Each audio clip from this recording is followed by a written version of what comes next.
Namaskar to all of you. Today I have a question from Sunita Madan. Pranams, my dearest Guruji. I have a question regarding the Pitrus. Does the departed soul remember its past life for a year? And is that the reason no activities or celebrations, happy moments are performed for a year after death, as they call it the mourning period? You have cleared so many queries through your videos on FB. Thank you. Deep, deep gratitude, always at your holy feet. Very tough question. She is asking, does the departed soul remember its past life for a year?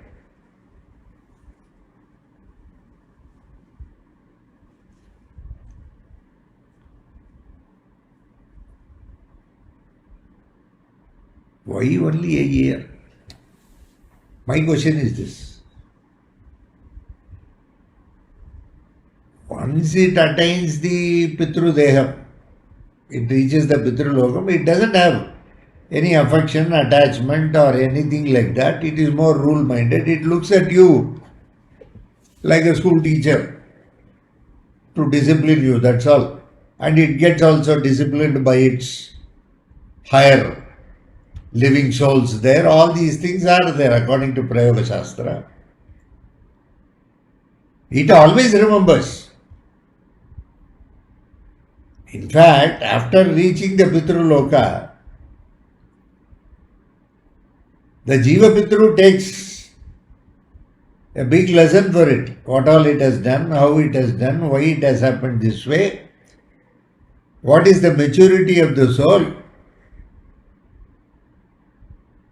You are sent actually to do certain things, but you have done certain things. Already you had in the last birth this much maturity.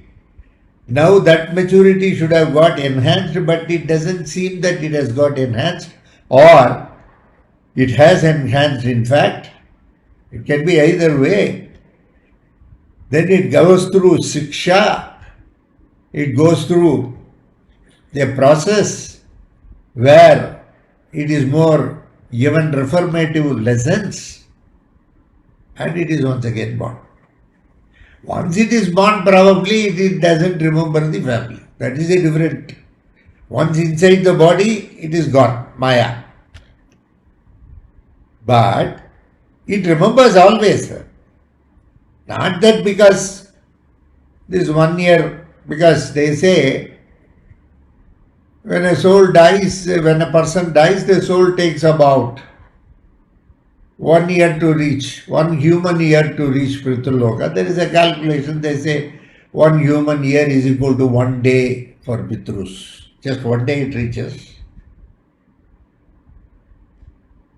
So, next question she asks is, does the departed soul, is that the reason no activities or celebrations, happy moments are performed for a year after death, as they call it the mourning period?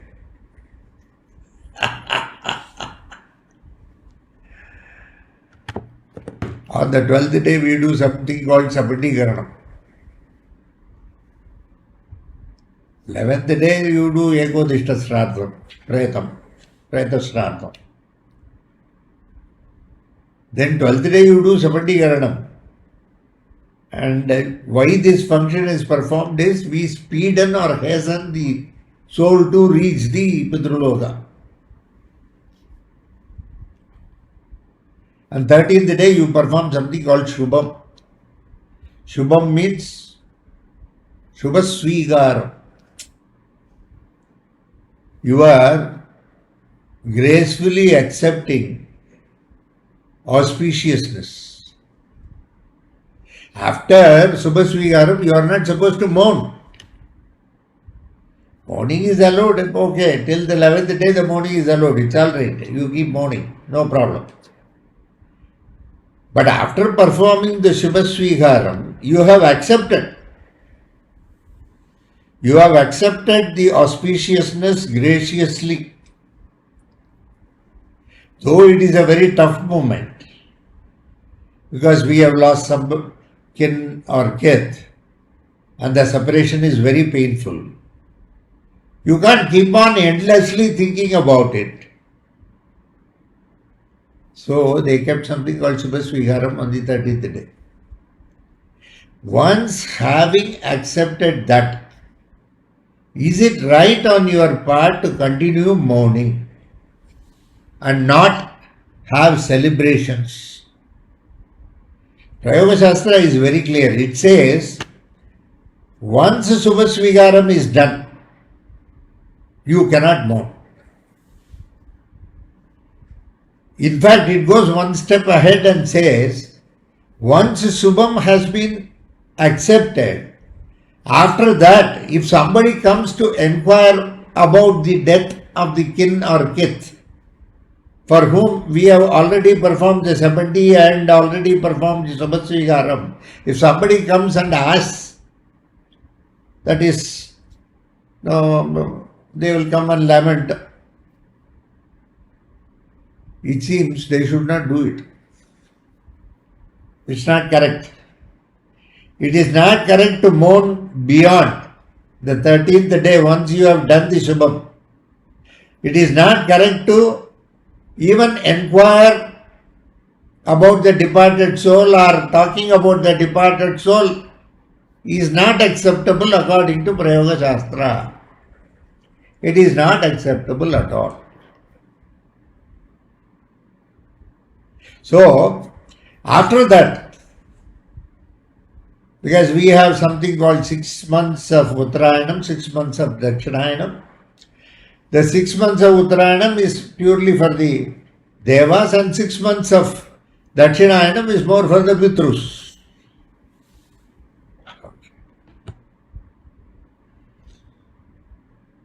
In the Uttarayanam part, you have some functions like Pongal is there, then Vasanta Panchami is there, then we have Shivaratri is there, then we have sometimes this Tamil and Malayalam New Years are there. Then after that, if you come down, you have the Narasimha Jayanti is there, Varaha Jayanti is there, Sudarshana Jayanti is there, Kurma Jayanti is there, all these things are there. And just before the starting of the Dakshinayanam, Guru Purnima is there. Between Uttarayanam and Dakshinayanam, in the center is Guru Purnima. The Guru remains in the middle. Once you enter the Dakshinayanam, you have to change the sacred thread. Then we have Vinayak Chavithi, we have Krishna Jayanti also, Janmashtami. Then we have the Pitru Bhaksham now which is running. After this Navaratri comes. After Navaratri, Deepavali will come. After Deepavali, Karti will come. Kartika Masam. Entire month they will light lamps. During Deepavali also you light lamps. Bhairavashtami is there. Of course, for the Sauram people they celebrate Hanuman Jayanti. In somewhere it comes in Dakshinayanam, towards the end of Dakshinayanam. Margazhi, Moolam.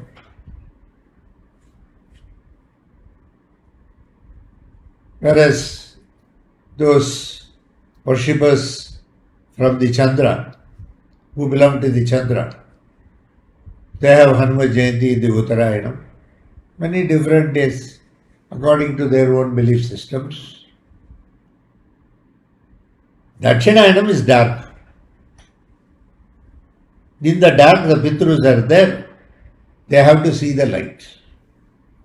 That's why there is more functions, some celebrations,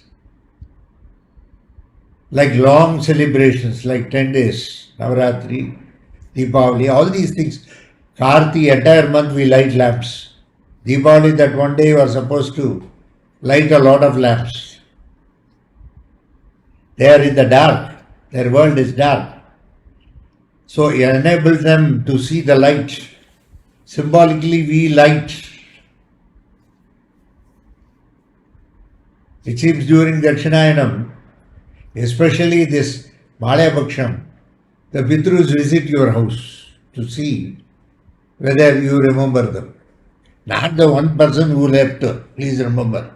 You have to remember all the people whom all you know. They are all forefathers. Whom all you do not know also you should remember. That being the case, after celebrating Shubham, you cannot keep mourning for 1 year. It's not allowed. The very purpose of performing Shubham is to carry on with good deeds and good things and carry on with celebrations in the family. The forefathers want you to celebrate. Don't think that forefathers do not want celebrations. They would like to see you living very happily. They may be rule-minded. That doesn't mean that they want you to cry. They want you to be joyous. They want to see you celebrating, even during Dakshinayanam. That's why we have various functions of different kinds in Dakshinayanam, including the Suddhi part, where we use the thread, sacred thread, is being changed. That is in Dakshinayanam, not in Uttarayanam. If Dakshinayanam was to that extent cruel, where is the necessity to have all these things? If Dakshinayanam is something oriented more towards Pitrus, and it should be totally mourning only, why have all these things? In fact, Krishna was born midnight. Janmashtami is midnight, 12 o'clock he was born. Lord said, I am in the dark also. Darkness is the mother of light. That's the truth. You are able to see the stars because there is all-round darkness. Suppose when there is daytime, are you able to see? Can you see? You cannot see. You understand? Bhatta was saying, he said, I will be going to the sun. I have a rocket, I am going to the sun. Then Chanti asked, hey, how you can go to the sun? How is it possible to go to the sun? It's not possible, it will burn you. No, I will go at night.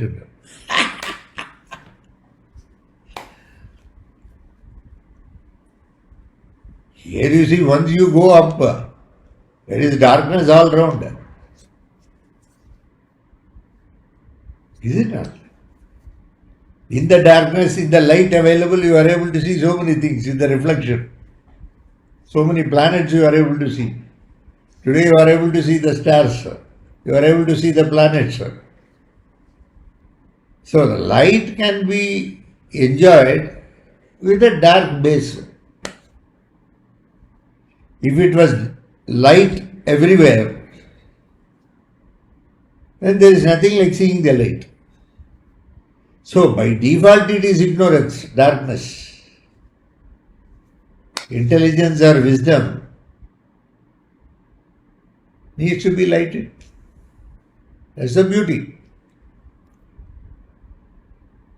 So the forefathers want to really see you celebrating, enjoying. That's what Prayoga Shastra says. That is why we are more interested in seeing that your soul reaches the forefathers, so that it can go to the higher worlds.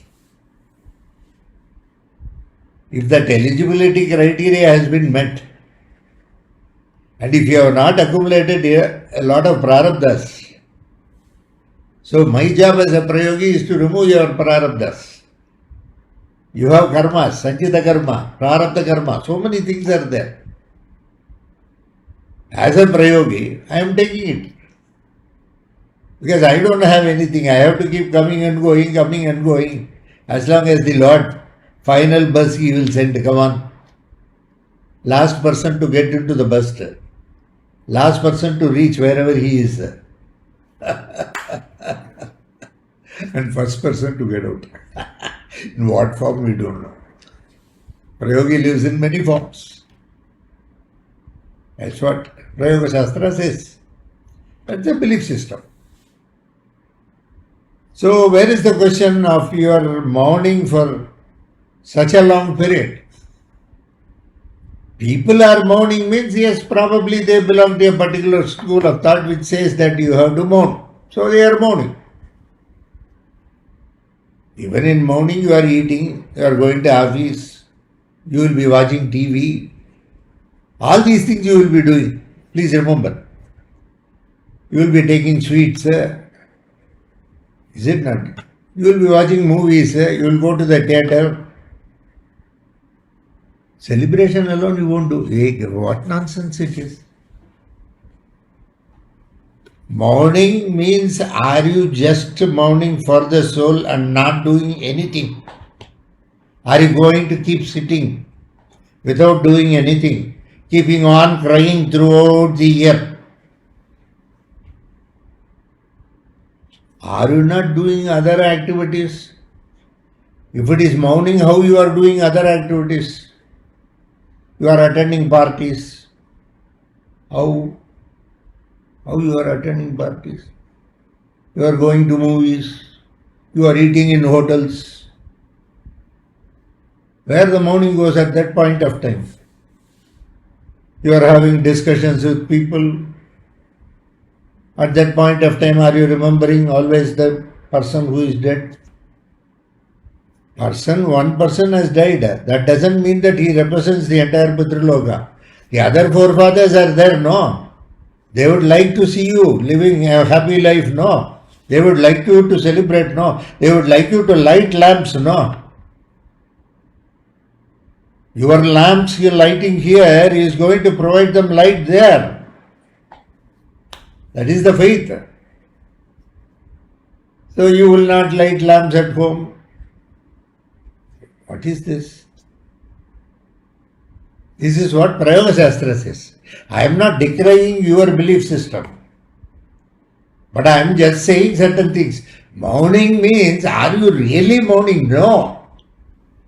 It is just a pseudo mourning because everybody says it's mourning period, we should not celebrate, we will not celebrate. But we are already celebrating. We are going to cinema, we are going to drama, we are going to hotel, we are doing all those things. Are they not celebration? We are attending birthday parties, we are attending others' weddings. All those things are you not doing? Are you not doing? Then what sort of a mourning it is? What mourning it is? It looks very pseudo. Is it not? You will not even light a lamp for the deities, the lords.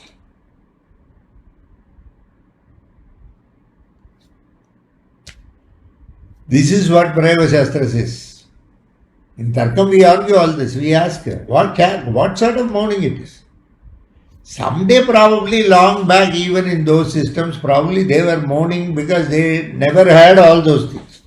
There were not cinemas, there were not dramas, there were not activities which were distracting people from certain things. They were only at home, probably, we don't know. So yes, they can mourn entire year because they don't have any other activity other than mourning. But today you have a lot of other activities. When you are doing all the other activities, going to hotels, going to cinema, going to drama, going for somebody's wedding function, eating in the hotels, going on excursions, going on picnics. Then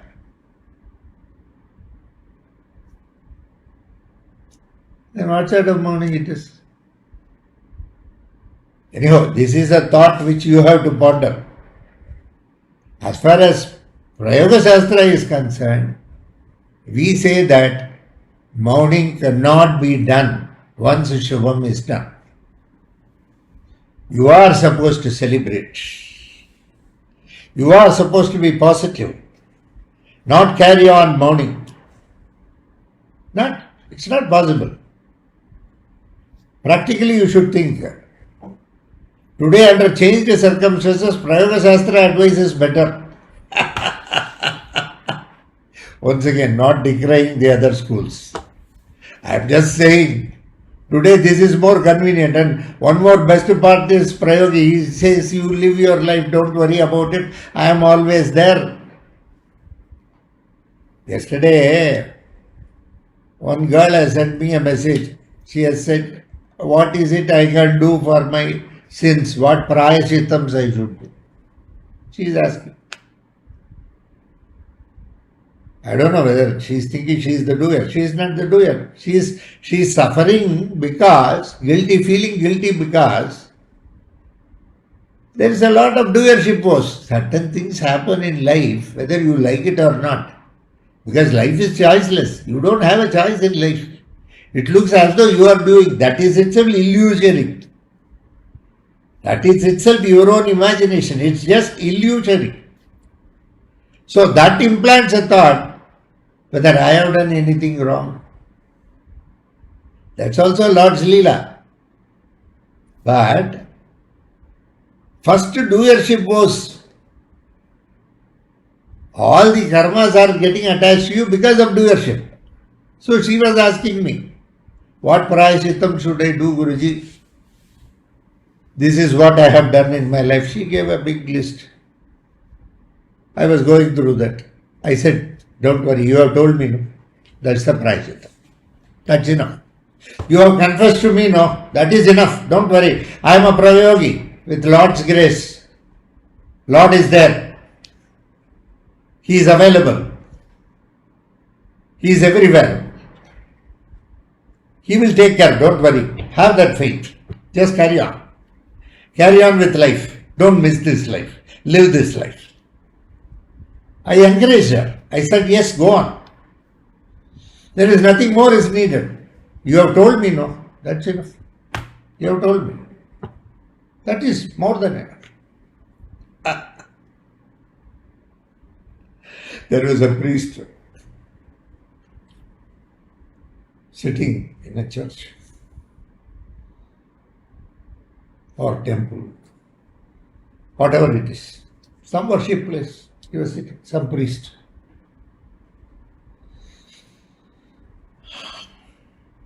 Confession. People come and confess me.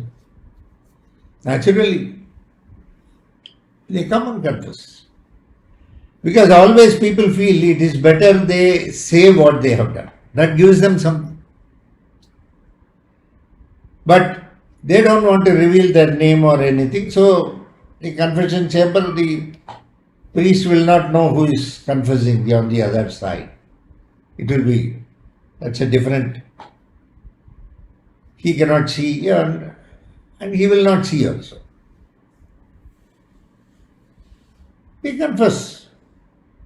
Because once they confess, they feel more relieved. The priest says, don't worry, you have confessed to me, that is enough.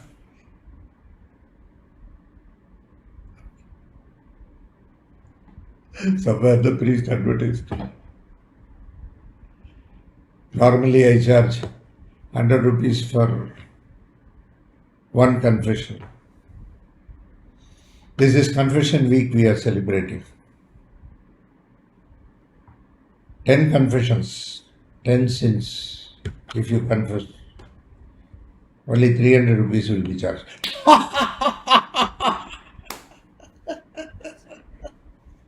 Joke, don't take it seriously. Just a joke. Pass. So why you come and tell the master? That is Sharanagati. That is Sharanagati. You have come to the master, you are confessing, you are saying you have committed something, I am sorry. I never thought it is going to be this way. Please accept it. When you do it,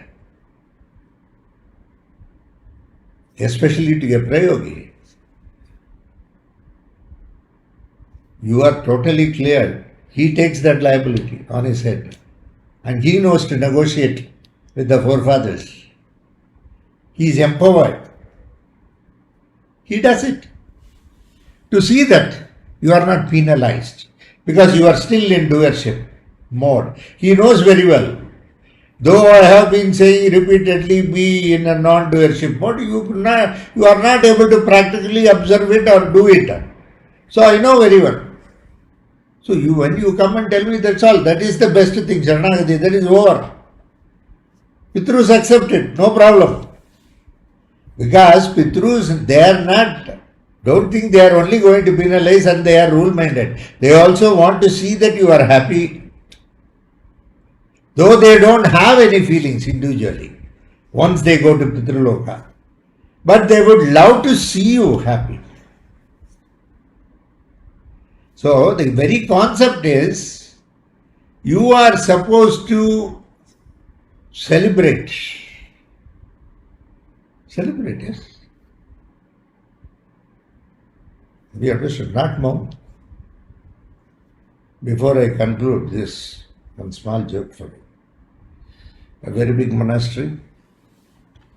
There was an old monk. Lot of literatures. Too many literatures were piled up there. Old, very old scriptures. And they had also written handwritten manuscript of the old original versions. So the monk said, it has been more than 50-60 years since last time we wrote. He called one disciple and said, you please, once again write the entire and show it to me. I would like to see it. Because I am not sure whether the old version 50-60 years back, which was once again written from the original one, I do not know. Because the original one, it's not clearly visible. Even the 50-60 years back, it's not clearly visible, but I have read it. But now you see, you have better eyesight, you better see and write it once again, so that it will remain better for some more years. Like this, long time they have been writing. Every time what they do is, they see the original scriptures and write something. And once again, what is written is once again written. By looking at what is written, is once again written. Once again, what is written is written. So the monk also felt there is a possibility of repeating the same mistake, because we are rewriting only from the copy and never we have verified with the original. Please verify and please give me. Oh, he had written once again very beautifully. He had good eyesight, he saw the original scriptures and he wrote it and gave it to the monk. The monk saw, started crying. Profusely crying. He started going this way, that way. He started crying. All the disciples tried to pacify him. He is not to be pacified at all.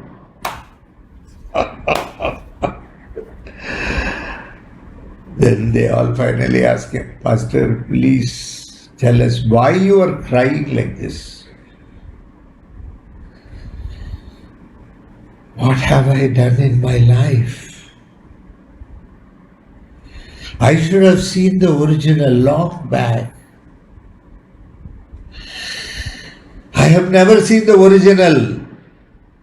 Luckily, the original copy now has been seen and written by this disciple, and I am able to see what is written in the original.